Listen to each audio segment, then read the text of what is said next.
Yo les gars tout le monde, on se retrouve pour cette nouvelle vidéo et la dernière de l'année 2024. C'est la raison pour laquelle je vous ai demandé dans mon onglet communauté de me poser vos questions, voilà, sur moi, sur YouTube, sur 2025, voilà, les choses à venir, que ce soit football, hors football. On va en répondre pendant cette vidéo, ça va être tout simplement magnifique. Avant la première question les gars, n'hésitez pas à vous abonner. Bien sûr, c'est la fin 2024, donc c'est parfait pour prendre les derniers abonnements avant 2025. Voilà, on s'abonne, on like, on commente. Bien sûr, les gars, n'hésitez pas à me poser vos questions si vous en avez encore en commentaire. Et on est tout de suite parti pour la première question. La première question, elle est de Alsan19 qui me pose la question. Alors, salut Esteban, ne trouves-tu pas que le Barça doit aller chercher Isaac comme le remplaçant de Lewandowski, un profil idéal pour le Barça d'Hansi Flick? Bien sûr, vous le savez, moi je suis un grand fan d'Alexander Isaac. Après, le souci, c'est que le Barça, en tout cas actuellement, pour le mercato d'hiver 2025 et été 2025, je pense, n'aura pas les finances pour aller chercher un Isaac qui vient d'être annoncé à 180 millions d'euros. Donc pour moi, là, ça va être très très compliqué. Après, dans un profil à plus long terme, donc peut-être été 2026, moi, en tout cas, c'est un joueur que j'adore. Je trouve que c'est un joueur parfait pour le Barça, avec un style qui peut jouer au ballon, mais un style de finisseur également.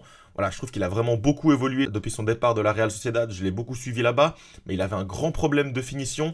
Il a l'air de l'avoir réglé. Donc franchement, oui, ça serait un profil idéal, je suis d'accord, également dans l'intensité. Voilà, c'est un joueur que j'affectionne tout particulièrement. Il a encore mis un énorme but et un énorme match au global face à Manchester United. Donc oui, c'est un joueur que j'adore. Maintenant, au Barça, en tout cas actuellement, ce n'est pas réaliste financièrement. Il me pose même une autre question. Salut Esteban, ne trouves-tu pas que le Barça doit laisser travailler Laporta au moins 10 ans comme Pérez qui était au Real Madrid depuis 16 ans? Car chaque fois, changer de président, on peut tomber sur des criminels comme Bartomeu qui vont couler le Barça. Alors oui, vous le savez peut-être pas, mais le Barça élit des présidents, c'est pas donc un actionnaire majoritaire, c'est pas... Voilà, le Barça appartient aux socios, donc ils appartiennent aux gens, tout simplement, à la population. Donc c'est des mandats de, je sais plus, je crois que c'est 5 ans ou 6 ans le mandat en tout cas. Et donc oui, c'est vrai que le Barça a subi beaucoup de changements. Il y a eu Bartomeu qui a fait des choses très très mauvaises pour le club. Bien sûr, on se souvient des arrivées de Coutinho, Griezmann, Dembélé, beaucoup de choses qui ont été incohérentes, des salaires monumentaux qui ont été donnés à Frenkie de Jong, à Ansu Fati. Voilà, donc ça a été très compliqué durant cette période-là. C'est vrai que Laporta, pour l'instant, sur son mandat, fait vraiment quelque chose de plutôt solide. Il essaye de remettre le Barça d'aplomb. Moi, je suis pour le laisser travailler encore un mandat supplémentaire.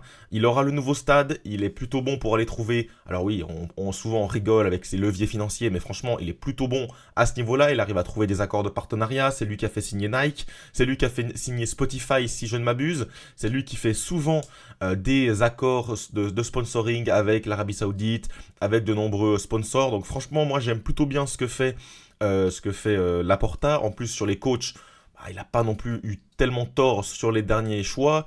Coman, c'était un peu compliqué, mais Xavi, c'était plutôt bon. Il nous a ramené une Liga.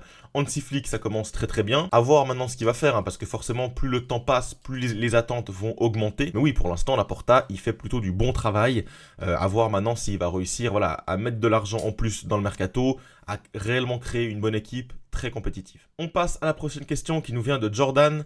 Quelle est ton équipe préférée et ton joueur préféré? Bon, alors je pense que c'est une surprise pour personne. Mon équipe préférée, c'est évidemment le FC Barcelone. Je suis cette équipe depuis tout petit parce que je suis bien sûr originaire de Catalogne. Je suis 50% espagnol, 50% suisse.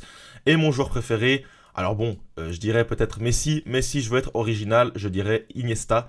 Ça a été un joueur magnifique que j'ai suivi avec mon père dans les Euros, les Coupes du Monde 2010. Il m'a fait frissonner, c'était dingue. Mes premiers sentiments pour le football. Donc voilà, je dirais Iniesta et mon équipe préférée, c'est le Barça. Jordan me pose même une autre question. Salut Esteban, en Bundesliga, Liga, Ligue 1, Serie A et Première Ligue, quelles sont tes équipes préférées? Et deuxième question, tu préfères qui entre le Barça et le Real? Et troisième question même, quels sont les maillots que t'as pas chez toi? Tel GOAT, continue tes vidéos. Alors merci bien Jordan de ton soutien et de tes multiples questions. Alors on va aller une après l'autre. En Bundesliga, quelle est l'équipe que j'affectionne? Franchement, moi, je suis plutôt un fan de Dortmund. En tant que fan du Barça, je ne vais pas non plus supporter le Bayern Munich, il n'y a clairement aucune logique.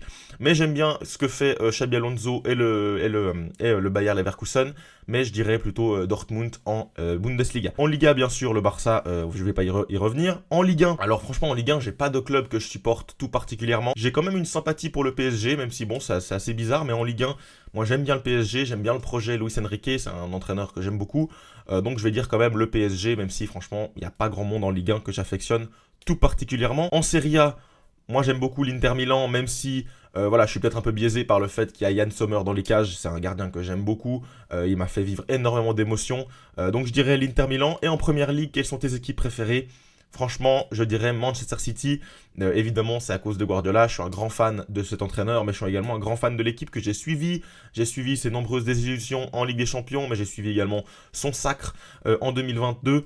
Donc voilà, magnifique 2023 même du reste. Voilà, magnifique équipe que j'affectionne tout particulièrement, encore plus dans les moments de crise où voilà, je suis vraiment attentif à leur évolution et j'attends vraiment de voir par quels moyens ils vont retrouver les sommets. Troisième question, quels sont les maillots que t'as pas chez toi? Ouais, c'est vrai que beaucoup de gens disent que j'ai beaucoup de maillots parce que je change le maillot ici à la présentation. Mais franchement, j'ai peu de maillots. En Ligue 1, par exemple, j'ai que le maillot du PSG. Donc, j'ai pas l'OM, j'ai pas Lyon, j'ai pas Monaco. En Première Ligue, qu'est-ce que j'ai pas? J'ai pas Tottenham, par exemple. J'ai pas l'Atlético Madrid. En Serie A, j'ai très peu de maillots. J'ai pas l'Inter, j'ai pas la Juve, j'ai pas l'AC Milan. Si, j'ai l'AC Milan, pardon. Mais j'ai pas l'Inter et pas la Juve. Prochaine question de Nascar FR. Salut. Pour toi, est-ce que Manchester City va se qualifier en LDC? Vois-tu le Real dangereux malgré leur défense catastrophique? Et enfin, comment places-tu le curseur pour le Barça pour la course au titre en Liga? Bon, allez donner mes probas pour la victoire. Bon alors, beaucoup de choses à dire. Déjà, merci pour ta question, ça fait très plaisir. Pour toi, est-ce que Manchester City va se qualifier en LDC? Alors oui, ils sont dans une situation difficile, ils sont à 8 points, il reste 2 journées. Il me semble qu'ils ont donc un déplacement au PSG et derrière une réception d'un club à moindre envergure. Donc ils peuvent quand même gagner au moins un match sur les deux, donc ils peuvent au moins faire 11 points. Et à 11 points, je pense qu'ils vont quand même se qualifier pour les 16e. Donc en barrage, je pense que ça ne devrait pas trop le faire. Par contre, dans le cas contraire, dans le cas où City ne se qualifierait pas, là, ça serait une catastrophe, bien sûr. Vois-tu le Real dangereux malgré leur défense catastrophique? Alors oui, bien sûr, je vois le Real dangereux, je ne suis pas un inconscient. Pour moi, le Real Madrid, bien sûr, comme tous les ans quasiment, monte en régime en deuxième partie de saison.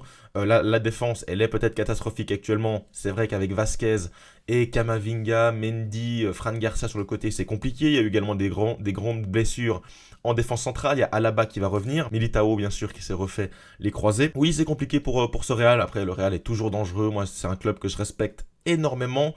Donc voilà, que ça soit en Ligue des Champions ou en Liga, je les crains tout particulièrement. Et ça joint ta dernière question. Où places-tu le curseur pour le Barça pour la course au titre en Liga? Pour moi, la course au titre, bien sûr, elle est déjà mal embarquée parce qu'on est déjà derrière. Mais pour moi, c'est pas terminé.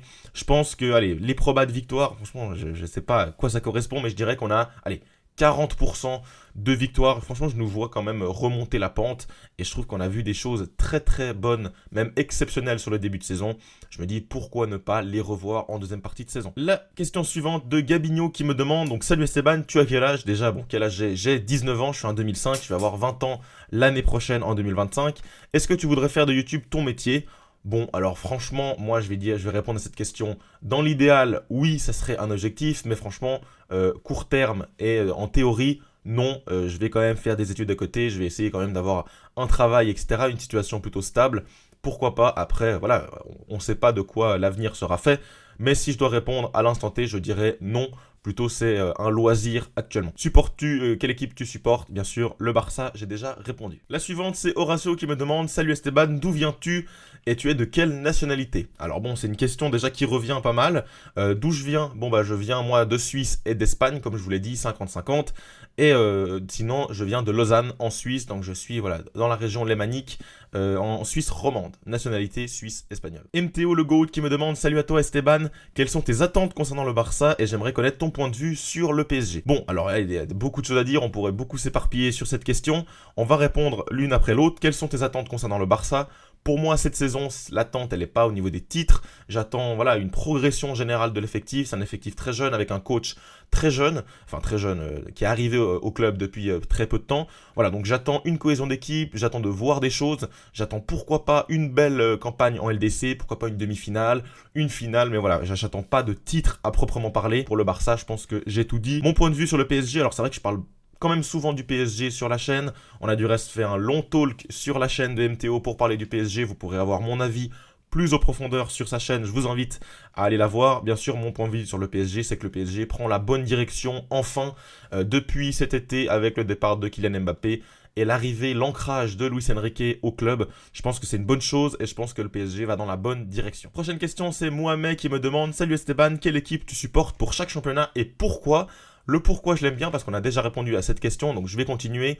Le Barça, pourquoi? Parce que je suis originaire de Barcelone en Catalogne, donc c'est un club de cœur pour moi, suivi par mon père qui a du reste un peu lâché le football, mais moi je suis toujours attaché très fortement à ce club-là depuis très très longtemps. En Italie, j'ai dit l'Inter Milan. En Ligue 1, le PSG, Luis Enrique, j'aime beaucoup. En Bundesliga, Dortmund, parce que je suis un peu un anti-Bayern en étant fan du Barça, c'est clair. Et en Première Ligue, je vais dire Manchester City. Même si, voilà, je ne suis pas non plus un énorme fan, mais je suis quasiment tous leurs matchs. Et voilà, je suis bien sûr avec grande attention ce qui arrive à Guardiola. Et dernière question de cette vidéo, bien sûr, c'est mon ami de toujours, Sim, qui me demande: salut, ma question est, as-tu envie de faire YouTube ton métier? Et as-tu de très gros projets dans le futur comme Zach en roue libre ou Hors-jeu? Donc Hors-jeu, c'est une émission foot en présentiel avec plusieurs personnes qui parlent de foot. Oui, c'est clairement une idée qui me passionne, de pouvoir faire des talks en présentiel. C'est franchement une idée magnifique pour moi. Zach en roue libre, donc des interviews, pourquoi pas. Après, c'est plus compliqué, il faut quand même avoir des liaisons, il faut avoir des contacts à voir hein, dans un futur lointain. Pourquoi pas, je ne m'interdis rien. Et as-tu envie de faire de YouTube ton métier? Alors j'ai déjà répondu à cette question. Dans un idéal magnifique, oui, pourquoi pas, si j'arrive à voilà, être pérenne avec ça, gagner assez d'argent, oui. Mais actuellement, non, je vois plutôt ça comme un loisir, comme une activité secondaire dans ma vie. Donc voilà, je pense que j'ai répondu à ta question. Bon les gars, on arrive à la fin de cette FAQ, c'était vraiment top. J'ai bien aimé vos questions, merci encore de votre participation. On essaiera de faire une FAQ peut-être tous les 6 mois, toutes les fins d'année. Je trouvais le timing assez bien choisi pour en parler dans une période un peu creuse, juste avant le mercato hivernal, donc c'est parfait. Pour vous souhaiter également la bonne année 2025, c'est bien sûr le réveillon, je sais pas si on dit ça, mais le jour de l'an, demain, la nuit du nouvel an, cette nuit, donc voilà, bonne fête à tous ceux qui les fêtent bien sûr, et on se retrouve dès 2025, encore plus fort, de manière encore plus régulière. On va couvrir énormément de choses, que ça soit la Ligue des Champions, que ça soit la Coupe du Monde des clubs, que ce soit la CAN.